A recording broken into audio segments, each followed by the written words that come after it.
What's up, guys? My name's Digmbot. I'm joined today by MikeMatrix. Say hello, MikeMatrix. Hi guys. And today, Mike and I are taking a look at the beta of Nether. This is a game we've both been pretty excited about. I had some problems getting in. I will say it's not all their fault, and the support team was great about helping me solve my issues. Mike's got more playtime than I do, but both of us still really excited about this. So, this is a survival game. It's set in a post-apocalyptic world, and I know you're thinking, oh, DayZ clone, WarZ clone. No, not really. Not in the slightest. So, yeah, this game is pretty amazing. Yeah. Just gonna say. So I'm on the character create screen right now, Mike, and we've got some basic customization. I think you'd agree I'd like to see a little more here, but I can pick my shirt and my pants and my face, so I'm cool with that. Yep. And I'm just fighting them. Never already. Already? Well, I'm gonna load in. So here we are. As you can see, this city has pretty much had it. Got my kitchen knife. Where'd you spawn at, buddy? I'm around Lakeside Safe Haven, between Lakeside Safe Haven and Museum Outpost. Alright, I'm at Bennett Park, so I think I'm gonna head over to where I found all those knives the other day and see if I can pick us up some sharp objects. You're at Bennett Park. Oh, over there. Okay. Yeah. So one of the things that I enjoy about this game is that it actually has decent melee combat in first person, which is a good thing because you don't necessarily want to be firing guns when Nether, which are the primary enemies, are running around. They don't like noise. Unless you have plenty of ammo. That is. So through the course of this video, unless we're seriously in trouble, you will not see Mike and I sprinting. That is a good way to get yourself killed. Unless you're in the safe zone. Yeah, unless you're in the safe zone. Which, I should detail that real quick. It should be noted that this is a MMO. We're only looking at a tiny portion of the map right here, the part that's open for the beta. And even this tiny portion of the map, we had some pretty good times with it last night. Indeed. I mean, honestly, seriously, look at this. Look at the environment. It's just so amazing. Yeah, it's very tense. So, I'm going to spend a minute walking, Mike. Why don't you talk about your thoughts on the setting and the way this game feels? So, currently, this game has a lot of potential. It's not the most fun yet. It's not the most beautiful, but I love the setting of the city. I love the combat. I love how, like, you feel anxiety if people are around and you hear gunshots or anything. That's sort of the thing that drew me into DayZ before. So, with that being said, there's a lot of shortcomings as well. It hasn't really a whole lot of purpose yet in this game. I mean, DayZ sort of has the north where you can go. This one isn't as big yet, and you can't really focus on PvP too much. Yeah, and a disclaimer real quick before you go on. Mike and I both are huge DayZ fans. Spend a lot of time in the game. So I think both of us have to fight a lot not to stay objective and not to compare this game to DayZ, because there's some obvious parallels that could be drawn if you really want to.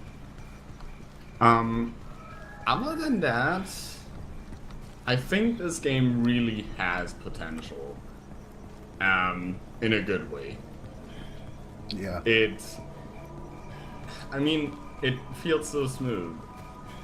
Like, I think they can do a whole lot, and I especially actually like the sort of group enforcing mechanics, like the Nether attack on the safe zone. Yeah, let's talk about the safe zone mechanic for a second. So in this game, there are safe zones, which are places that are, as you would imagine, completely safe from Nether attack. Except for the fact that they're not. Every so often, the Nether will stage a coordinated attack on it, and it's basically you fight them off or you all get overrun. And it requires Yeah. working together as a group. For example, Mike and I were out last night in the city and couldn't get back in time to help. And at one point we saw where the Nether had disabled the devices within the safe zone that keeps them out. Well, that's essentially the start of the attack. You need to repair those 6 devices that keep the Nether out. Yeah. And if you repair it in time, you have 1 hour to repair them. You're gonna get the safe zone back. Otherwise, it will be locked or like you can't get into the global inventory and stuff for an hour after that. Yeah, and that's a pretty big deal. That is a big deal for everyone on the server. So you're actually trying to do work together and get those things repaired before anything bad happens. And you do not want to be the weak link that screws up in that attack. I actually earlier today on this server as well, I actually did it on my own. Oh shit, I've got company. I got aggro. Where are you? You know that... No, not you. I'm talking to the Nether. Station? Oh. Yeah. Okay. Oh, you teleporting little bastard. Oh yeah, Ow. that's actually another thing I love about this game is the enemies actually teleport around, which is kind of interesting. Oh, there we go. Player level increased. This is a good time to touch on the fact that this game has RPG mechanics.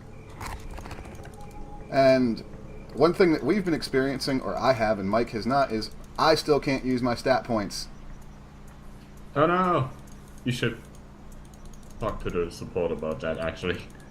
Yeah, well, once I publish this video, I probably will, because I could just point them to the time frame. But, yes. But Mike has gotten some fair levels, and Mike really enjoys stealth. And the advantages to stealth, from what I've seen, is it allows you to make less noise, which is crucial with the Nether. And doesn't it allow you to loot more quietly as well? Yeah, it allows you to loot more quietly, and it allows you to...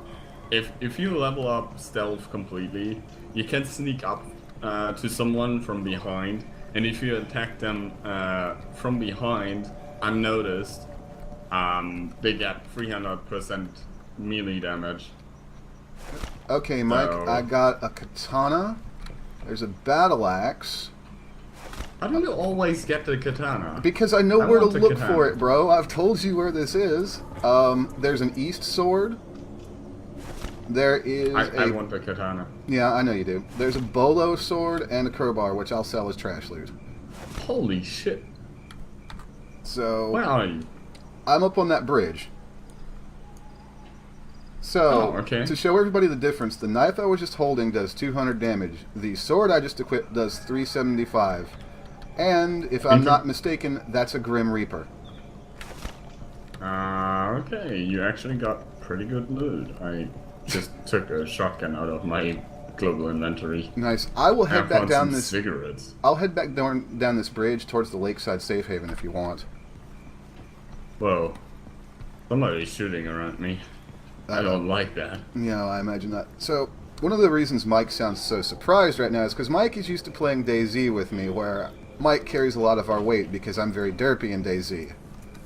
Because I'm not very careful. I don't have to be as careful in this game because I don't have to worry about falling 2 feet down a flight of stairs and breaking my legs. As a matter of fact, one thing Mike and I discussed is we think that the fall damage distance might be a little short. I mean, a little long in this game. I dropped 2 stories out of a window yesterday and was perfectly fine. I actually dropped just a few minutes ago. I dropped about, let's say, 20-25 meters and almost didn't take any damage. Yeah, it's a little... It's a little over the top. Let's just say that. You can tell this is an Unreal Engine game because of the god rays coming through the mist. You can also tell that from the loading in of the textures. Yeah, that definitely, as long as we're doing an honest first impressions, this game does suffer from the infamous Unreal Engine texture fade-in. To be fair, I don't blame them. It's required on such a scale. Yeah, considering the things that Unreal Engine is capable of handling, I've never been as big of a bitcher about that as some people. It's actually a good thing that they do that. Otherwise, you probably should just gonna have more lag and Hold it's on. gonna load longer. I just heard gunfire. Me too. Where exactly are you, by the way? I am by a burned out bus and a bunch of road flares, which I know does not help you a bit, but I've got to get oriented I real quick. actually know, sort of, there's water around, right? Yes, tons of it. And a butterfly. Hello, butterfly. How are you doing? There's a Nether over there. There's a, Alright, you know the abandoned little truck depot thing? I actually don't know that one. You know the fuel station around here? I just was by a fuel station, the one that's got the creepy fenced-in death arena. Yep. That Yep, one. coming right back there. So, I'm coming up from the south, so don't shoot me. Just saying. You know, except for the one Nether, I haven't seen a lot. Got aggroed. Where are you? Outside the fence. God damn it. Need to walk around. Or not. I can. Hi. Hi? Hi? Hello? I'm right. Hi. As you can see, this is a good time to talk about something else. Mike has a face mask, and stand still. Oh, you don't have your larger backpack. Mike has a face mask. That's a customization option that Mike bought. Thankfully, as we discovered last night, it stays after death. Now, Mike, would you like a sweet katana? I would after we killed that. Okay, fine. Kill what? What did you bring after us? You know, things. Well, potentially. They don't seem to want to play, so, Yeah, apparently not. Just get out of here. I don't like this place. I don't like this place either. It's actually a place that actually makes me lag because of all the smoke and lights and You're shit. leaving quite the wake in the water here. This is very humorous looking. It's another thing that's kind of a little off about the Unreal Engine's physics. Oh my god. Oh god, I've never seen that actually. Really? That looks so naughty. Yeah, where's the leaning building? There's quite a few, but if we head this way, we're eventually gonna end up. Yeah, I'd kind of like to show that. Oh! Oh! We can show off. We can show off the exploding derp nethers. Alright, these things are a great way to farm EXP. Just, once you hit one, back up.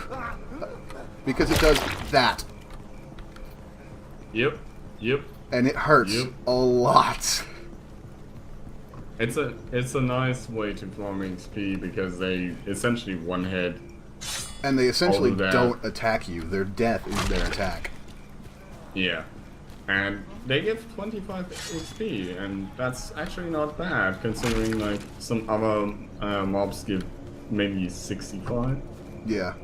So this area right through here is a really nice demonstration of how desolate and horrible this game world really is. And I don't mean horrible as in poorly made. I mean just you feel like something god awful is going on here. Yeah, something god awful is going on. I mean, yeah.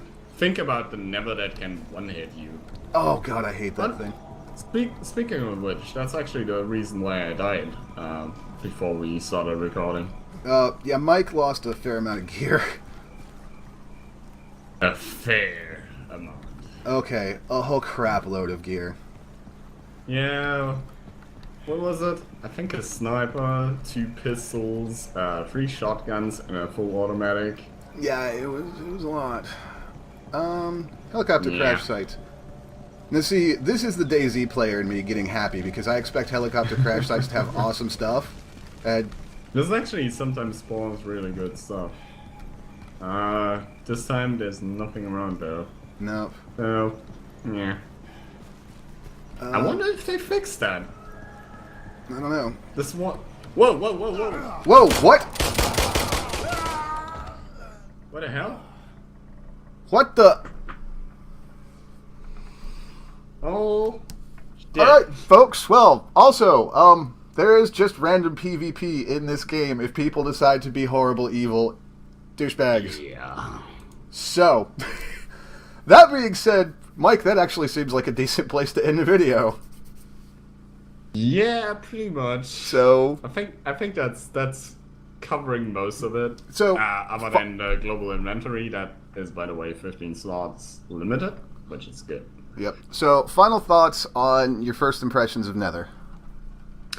Amazing game. A lot of potential. Still has some issues, but honestly, it just got into beta, and it still has a long way to go. And they're really working to close together with the community. So I'm looking forward to seeing what they're going to do. Yep, me as well. I'm very optimistic about this game. It's got a great concept. It's got really fun gameplay mechanics. Got a great world, and we're only allowed access to a tiny fraction of it right now. So and also, the devs are really amazing. Yeah, great dev team. Most of the issues that we're running into right now, beta is beta. If this was a full release game, I'd be a lot harsher on it. But it's a beta. It's an early access pushed beta at that. Yeah. So, really, really happy about this game. We'll bring you more on it. I think Mike and I are probably going to do a series on this because both of us are just giddy about it. Yeah. So, anyways, for more about Nether, like and subscribe to Digmbot Games. I'm Digmbot. That's MikeMatrix. Later. Bye.